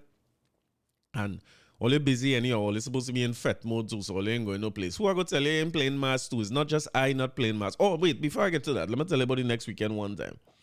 From Rise and Rose to induction session, I shall be heading a Rima. I'm fete in a Rima in a long time. It's so frightened to fete in the East, you know, because the fete in the East, they look very, very, very dangerous. The fete in the East is a dangerous thing to mankind. But I will be taking a Uber, or what do you call this thing now? A ride share or one of them things to find my way to a Rima to go and fete with the prevats. You know what I mean? Long time I didn't take a fete with the prevats. Because them fellas have a fete they call the cul-de-sac. Right? I ain't like all this stressing on the sack a little bit. But I mean, if Nadia Batson is Malta, you go, what the hell you gonna do? And I'm going down in the cul-de-sac up in the east and take a little fete, because these fellas and them put on a little, they have a community up there called, I want to tell you, it's Riverdale or Riverside. I hope I have it right. I feel like I have it wrong. I can't remember the name of the damn community, but them fellas having a little get together in their area. And me and one and the squad is going up there to have a little fete right now. I much prefer to be in a cooler fete than any other kind of fete these days. And I want to tell you that after Soaka and then post Rise and Rose, you see the waking up early in the morning to go fete. I feel that ship sail. I feel my time pass for that. I can't do it no more. The having to wake up 1 o'clock in the morning and then I don't know what time to go and sleep. That is make me feel to cancel fete on last year carnival Sunday morning. A matter of fact, last year was a terrible carnival for this little marriage, because I went breakfasts by myself. Went to we watch one another about midnight. And we ain't drop asleep yet. I say, but me ain't know if I go wake up for this thing. You know, usually we up 1, 2 o'clock, we going early. We want to open the gate. I really just wake up about 8, 9 o'clock last year, you know, and I went by myself. I went in breakfast, I see Hinks now. I was more than I eat 2 doubles and I come home. The thing getting bad. But I had the information. The name of the thing is Dowell Park presents. Hey, I reading this like is I wonder if there's a free thing or if there's an invite only. It's private. Sorry if you know what I mean. Dowell Park Phase 1 cul-de-sac presents Soaka in the Sack. For a fact, we go party in the sack. This song, I know. January 27th, 81 Dowell Park. We must start 7 p.m. to 2 a.m. So I don't in trouble already. And then Sunday, my boy Many Faces say we in the pan. I haven't been to pan in a long time. I'm not sure if I go make it. I tried to tell myself I will go in the pan crawl. I made it nowhere near the pan crawl. But this weekend looking like a busy weekend. I believe next weekend is Fatima Fete too. It's non-stop from here. You know, I'm still looking for a mass partner, but apparently so is Farley. Farley looking for a mass partner too. They say Parade of the Bands moves to Tobago's October revelry. The plans for Carnival Tobago have been announced and there have been some major changes. Some activities will remain in the February Carnival season, with a few others like Parade of the Bands have been shifted to October Carnival on the island. In a Facebook Live yesterday, Chief Secretary Farley Augustine said Tobago is in the process of redefining its role in the February Carnival while working to strengthen the product. Augustine explained there's no way the THA will be spending the same amount spent in October in the month of February. February will have a much much leaner budget. Although we will know that budget early next week. What's the date of this article? This is 4 days ago. How come you now decide the budgets? I'm a little confused. You know, I said I'm going to a meeting late December, right? With my key woman of business in work by us. And in that meeting, she presented to me all the budgets for 2024. All. And she's looking for approval for all. Now, with the level of brokenness we're facing, I say, well, here what? Q1, Q2, go ahead with this, go ahead with that, go ahead with that. I try not to keep them back. I try not to be that guy who is wait for every dollar to come in before they make every decision and not keep them back. So I told her, all right, well, these, we might have to revisit these. You could go ahead with these. You'd rather come back to me with these. Put that as a blanket thing every year, do that. I want to tell you as well that the first meeting in January, she presented to me all the other things for the budget that I left either without a yes or a no. And she said, Corey, you have to get back to me on these things. And we went through all of it. So she don't really need me again come November this year when they're looking to do Christmas giveaways or whatsoever the thing might be. And I'm talking about a very small company with very small budget, right? Let me make that clear. So it makes me wonder, like, what happens? How the meetings is going places that as big as the THA that governing 30,000 people get there about and catering for several more thousands in tourists. How come you need a week again from the 20th of January when Carnival is like the 1st of February looking like Carnival? How come you need a week again to decide on the budget? Wouldn't that be a decision that only make when you do budget? Like you get your allocations in September last year and you argue about it. When you get the full allocation, wouldn't it be like soon after all you sit down and work out, okay, well, this will go to Roadworks, this will go to Roxborough, this will go to this project, this will go to get sandals to come back, and this will go for Carnival? Or is it that I being naive and these things are so much decisions to make that it take months to make the decision, so you end up having to make all the decisions very close to the time of the event?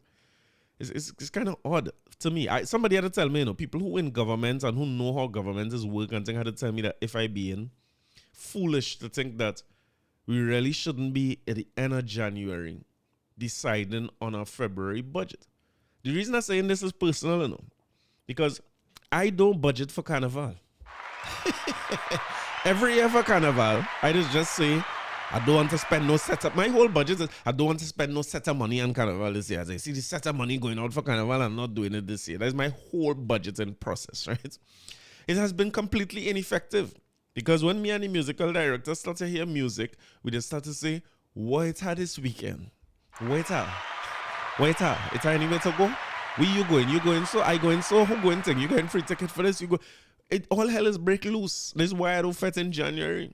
So it is ineffective in my life. It has been ineffective when I keep saying I'm not playing mass next year and then end up playing mass. That's 5,000-6,000 worth of ineffective decision making, you know what I mean? Because when I play in mass, I like telling Nadia is my alter ego, when I play in mass, I'm looking for Monday where to buy. I want to wear something different on the Monday and the Tuesday come out fresh with it, you understand? So my budget is be out the door. So I would think that for an organization as big as the THA, and an organization who is also spending other people's money, not theirs. Because I spending my own money. So I had to bite the bullet and I had to face the consequences of every financial decision I make. They are spending other people's money. Again, man who get his 7,500, get them 2,500, don't care what they do with the 25. It's clear. So they could, if they're making last minute budgeting decisions, it sounds ineffective and inefficient and pretty much poor. All you want to bet, all you want to make a bet. When I come to record, weeks before Tobago Carnival in October, I'm going to revisit this and I'm going to tell you in an article in the papers or a Facebook Live that they're now deciding on the budget for October 2. I could bet all you want to bet, man. Let me circle back to it. Augustine explained this. No, Tobago House of Assembly Executive has approved $280,000 grants, $80,000 in grants for mass makers. Some of the changes announced are that Kiddies Carnival will remain in February. There will also be Calypso Tents, Juve in Crown Point and Roxborough, as well as the Pretty Mass and Night Mass. The Afro Queen and the Islands official parade of the bands will now happen in October. That makes sense, though. I like that decision. He said we are preparing Tobago to refine its product to one where we can take advantage of the elements on the market that are more dominated by Trinidad Carnival. He said that the Carnival calendar was stalled due to late proposals, but it will be done and released early next week.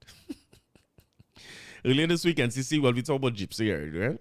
Now, I have a little suggestion for Tobago Carnival. I like the idea of moving everything to October. But I thought that they would move everything to October. The reason I'm saying this is if Trinidad and Tobago is still one country, let me put that caveat out there first. Right? I'm assuming that Trinidad and Tobago is still one country, right? It kind of makes sense for Tobago to do nothing for February Carnival and receive not like a subvention or so nobody to spend any of your budget on this. Direct all funds to Trinidad Carnival, right? Make Tobago a destination because there's a lot of people now, tourists particularly, who come for Trinidad and they can't take the airport on Ash Wednesday. So what they do is go to Tobago that weekend. And you might see York Fete or a few fetes on the weekend as Carnival cool down. So if we market Trinidad Carnival as tempo, you know what I mean, pace every weekend. And man, like just call it the many faces version of the Carnival, where every night you're somewhere and you're tanning out, your blood getting thin, right? And you do that here. But Tobago is retreat island in February, where you could either go in the church retreat and get away from the Carnival. Remember church camp and thing when they go around and pray for all the people who are reveling and pray for their souls. You could make Tobago into that and make it Carnival free. So you get more church groups, children groups, all those kind of things going to Tobago for Carnival. As well as the Carnival cool down people or the vacation people who just not interested in Carnival could get more accommodation and more happening in Tobago and get away from the hustle and bustle of Carnival. Or even, salute my guy Edmund, who told me about Augusta's Masters, right? He said what happens in the Masters, Augusta is a small town, right? Try that in a small town. Augusta is a small town, and when they have the Masters there, the golfers have to come in with their whole entourage, right? Golfer coming in with trainer and coach and medic and their family and all those things. So they need accommodation. So what people who live in Augusta do is they fly out for the Masters when plenty of people flying in, because then they could Airbnb their house or do executive rentals. So I rent out my house and Tiger and the family stay by me. Make sense? So if I who live in St. James, I'm directing this to my mother, this is a direct conversation to her, who don't want to be a part of the Carnival, could go to big one, let all like me so rent out the house and collect loud US. Collect loud US for the Carnival season. And fund my bad Carnival decision making and budgeting decisions. You know what I mean? I think it kind of makes sense. Like we could if, and again, I'm assuming Trinidad and Tobago is one country, right? But it would make sense as well for to encourage Tobago promoters, if you want to call it that, to do events in Trinidad at that time so they aren't losing out on any business. And for Tobago Carnival patrons to come to Trinidad at that time to partake in the Carnival then. And do the same in October, where you have a Tobago Carnival, we completely over February Carnival and them kind of thing, and it's a different vibe, a different energy, different performances, different artists, different types of competition, so that our different price point too. So it allows me now to say, well, wait now, instead of playing mass, I talk about the staycationers now. Instead of playing mass here now, I could basically leave a Miss Trinidad Carnival in February. I could catch it in Tobago in October.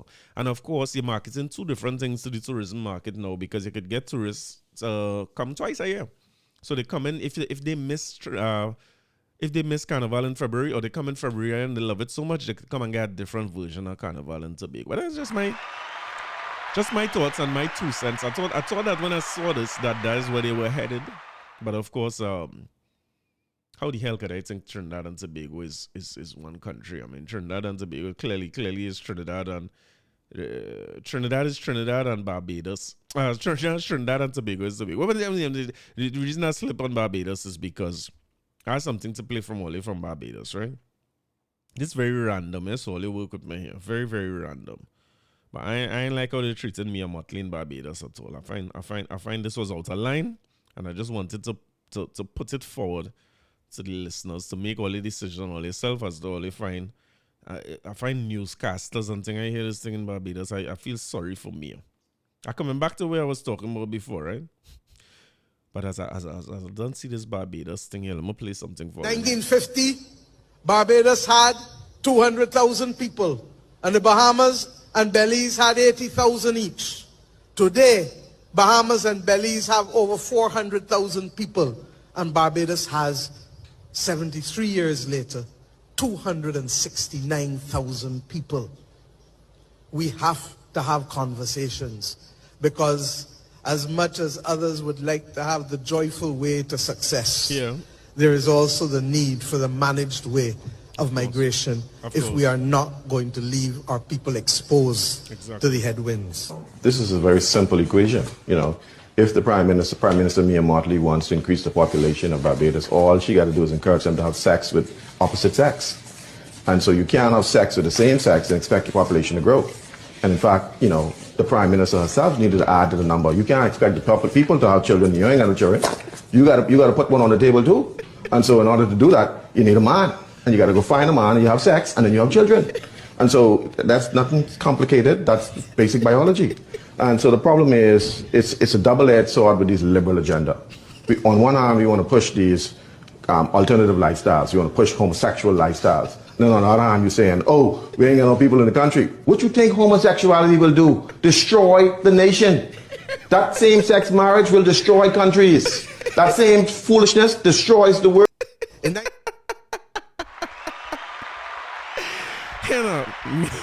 Me have nothing to say about that, and me play that for no particular reason. I find he out about why you had to get on so, why you had to be like that. You want to say migration, get people to come in the country and say, I was going to make a point about migration in Tobago and expanding our population and having bigger markets and them things. Because a lot of the things I see debated about Calypso and Soca and Carnival, plenty of our problems come out of the fact that I don't have enough people in this country. We're not dealing with very big markets.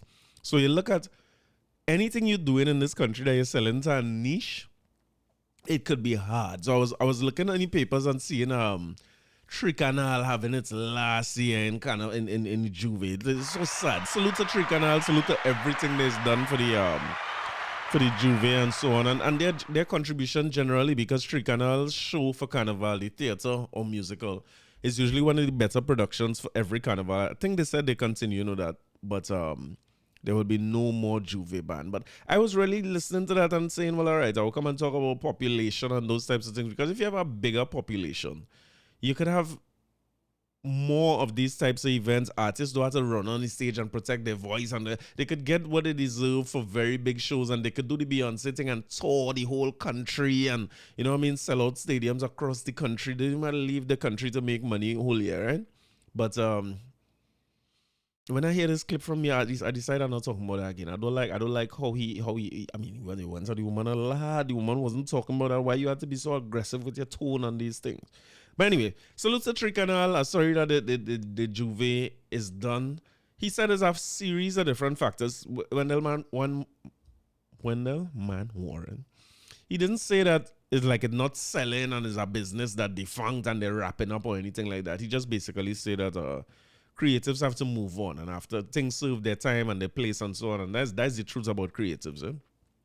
Some of them is move on when they're on top of the game too. They're not going to hang around. So I remember my experience with Tricanal Juve, and some of the things that he said he didn't like was how Juve starting to become more and more like mass, where there is an all-inclusive section. He said a lot of people calling him to do the band as all-inclusive, and he said Juve bands roping off people is not a thing that ever used to happen, and he fundamentally against them things. To be honest, I understand people gripe about the rope and what it is, but maybe I just being foolish, to be honest, because I was talking about this with Yuma last year, right? And now that I revisit that, when I think about that more and more, I think it's me being paranoid about what the crime situation in the country and feeling like if on the streets are exposed. Maybe I'm not as I used to be real paranoid around Carnival time, but especially for women, you walk around in this bikini, walking alone, going Trinidad could be a dangerous place, but maybe it's just old age and paranoia. Because the reality too is that nothing has ever happened to me for Carnival. Few little incidents here and there that I could figure my way out of. But every year since I know myself, I walk all through town, walk from St. James and walk home. Carnival is a walking time for me, and nobody don't really trouble you. So maybe it's all in my head.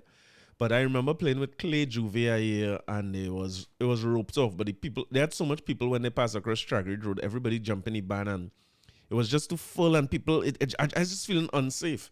But the reality is that is in my mind, and Wendell Man Warren probably right.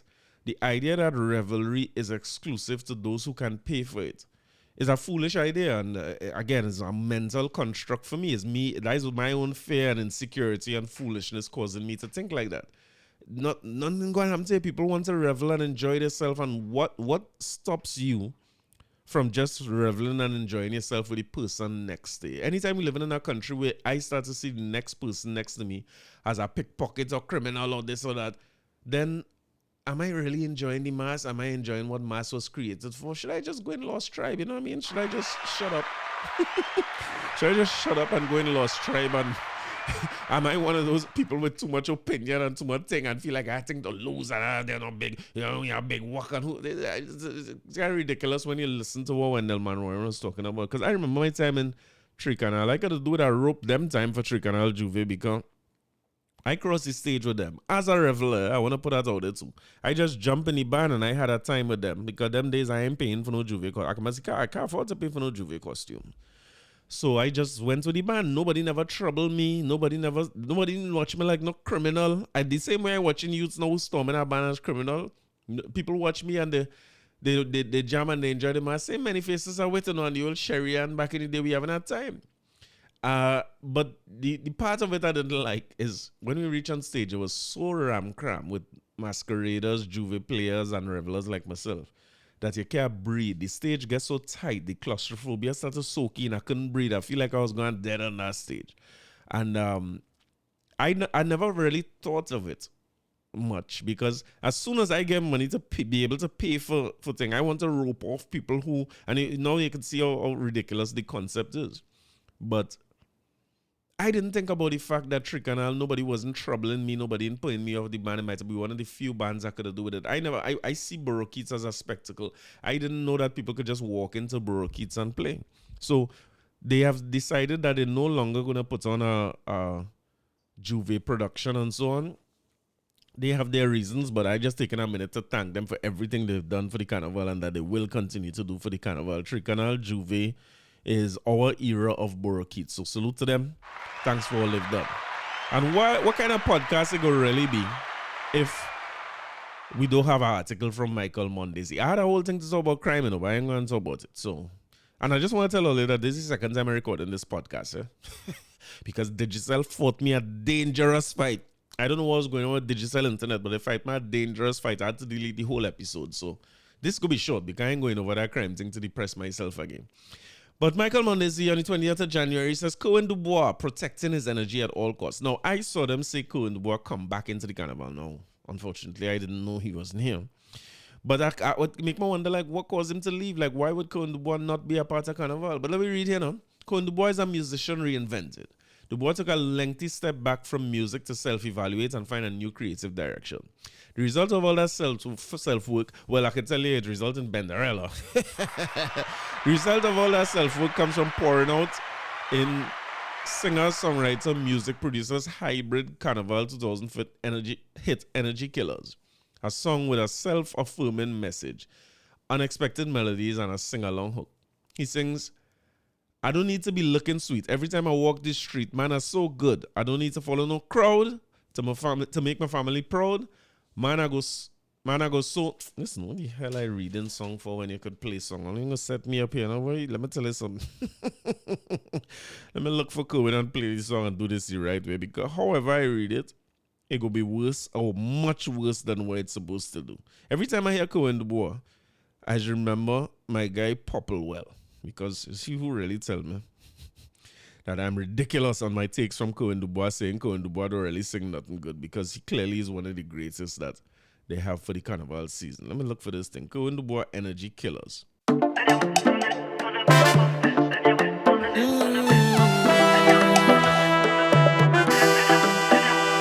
gonna smile for them, yeah, wave to them, yeah, say hi to them, yeah, then it's bye for them. I don't need to be looking sweet every time I walk in the street. Man, a good soul, man, a good soul, yeah. I don't need to follow no crowd to make my family proud. Man, a good soul, man, a good soul. I don't need to be in the middle of the bacchanal thing when all your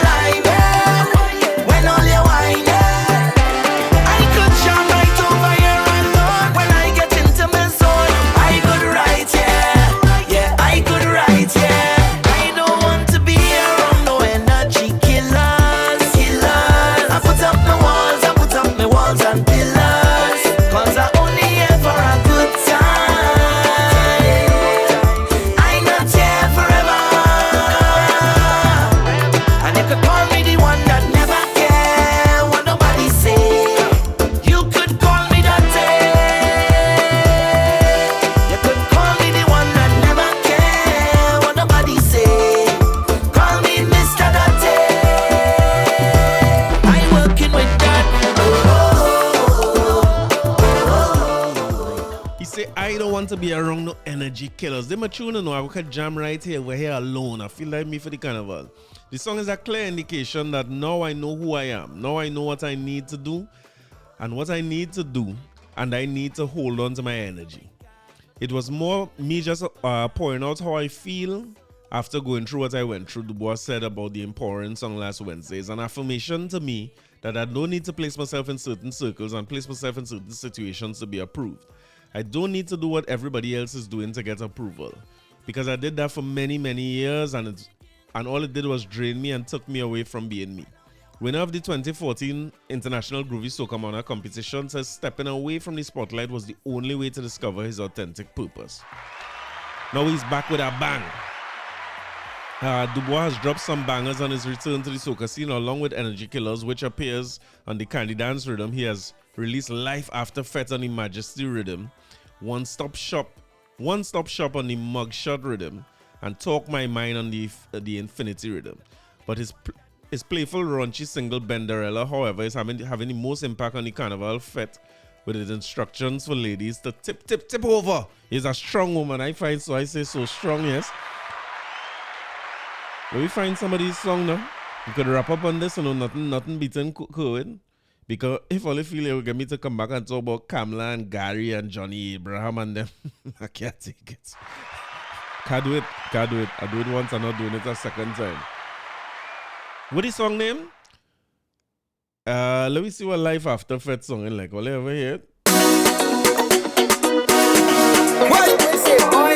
Wait night and I feel like whining rhythm. I like it already. So when you see family, you wine low, wine low, wine low, wine low, wine low. When you see your friend, you start to wine low, wine low, wine low, wine low, wine low. Tell me now, your man know that you're out here, getting on bad like that. Girl, what you doing? Tell me now, bro. Your girl know that you're breaking your back, belting your waist like that, jamming on a bumper. Cause every time you go home, you looking high, you go cause problem. Oh yeah, it go cause problem. Oh yeah, it go. If you're constantly telling lie, it go cause problem. Oh yeah, it go cause problem. You better know, just like after that. Don't forget, you must go back home. Go home after the fete. Don't forget, you must go back home.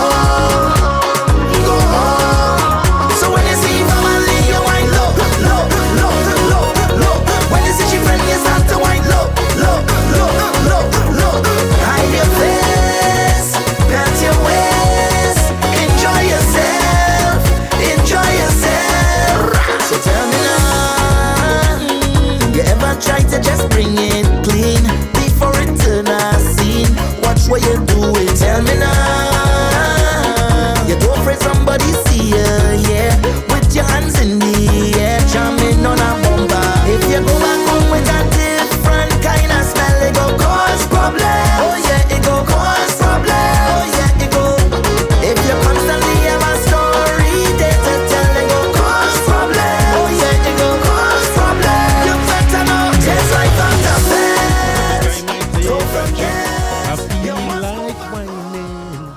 like whining. Sorry, wrong song. Oh yeah, oh yeah, oh yeah. Take that time, hush. Take that time, hush. Take that time, hush. Take that time. I don't believe I should be quiet all the time, so I talk my mind. Oh yeah, I talk my mind. Yeah. I don't believe I should let it go all the time, so I talk my mind. That's why I talk my mind.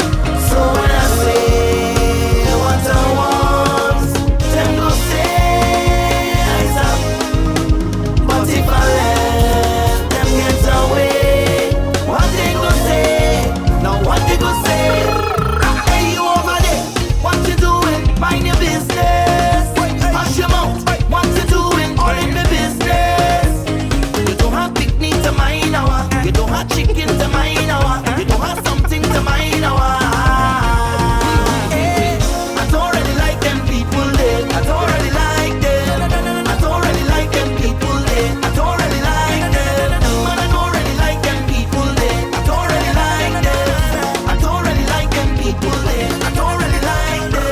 You're a chicken to mine, though. Book a chiropractor is a serious matter. When she finish with ya, you back out of order. She don't waste, she don't waste, she don't waste time. She go kill it with real wine. That girl don't play, that girl don't play, that girl don't play. Girl wine to the bass, to the bass, wine to the bass, to the bass, wine to the bass, to the bass, wine to the bass, to the bass. It's face down, bumper up, girl ready to them up, girl ready to them up. Oh, start to wine and bend, bend over, bend over, bend, bend over, bend over, bend over, bend, bend over, bend over, bend over, bend, bend over, bend over, bend over, bend. When you tip, tip, tip, tip, tip over, girl, you gon' make me tip over, girl. The way that the wine is real bacchanal, real bacchanal.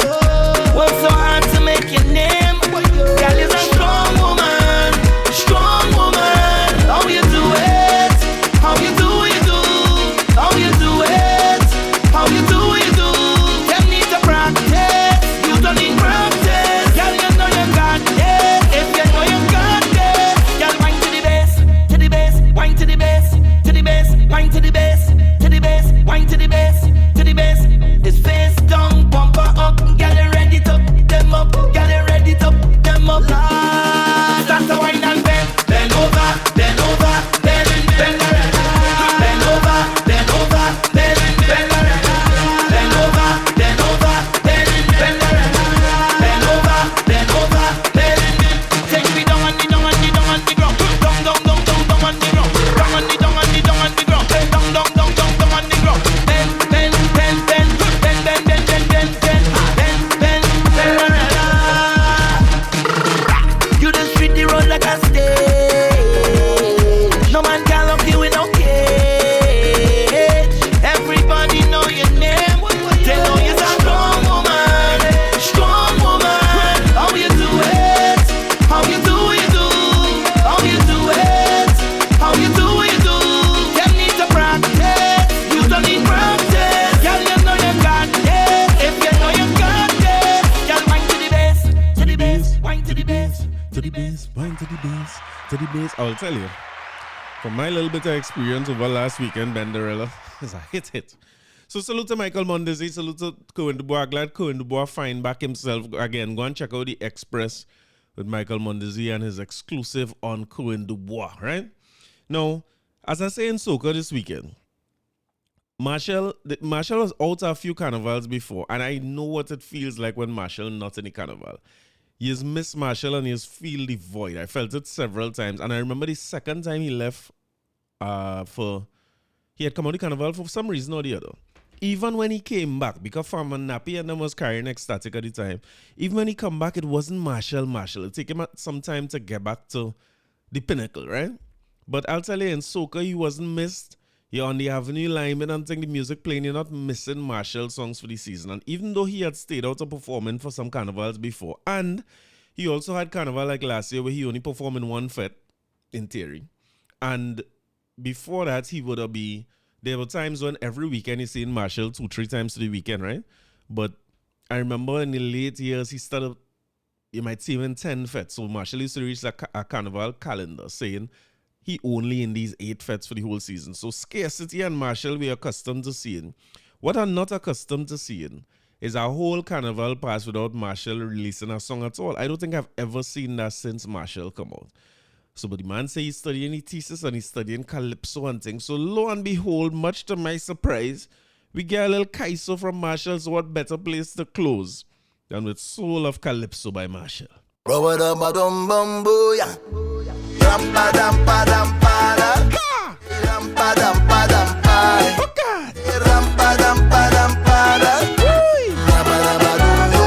I say, around 1974. A mother named Calypso. Junior appeared to be so much more. Over the years he began to grow. Bambala. His grandfather Pacalinda and grandmammy Sweet Kaiso. The family traits of little boy Soaka could I never hide me just so. He is the head of the fetting class, the heart of the carnival. He's the jumping legs in the mass.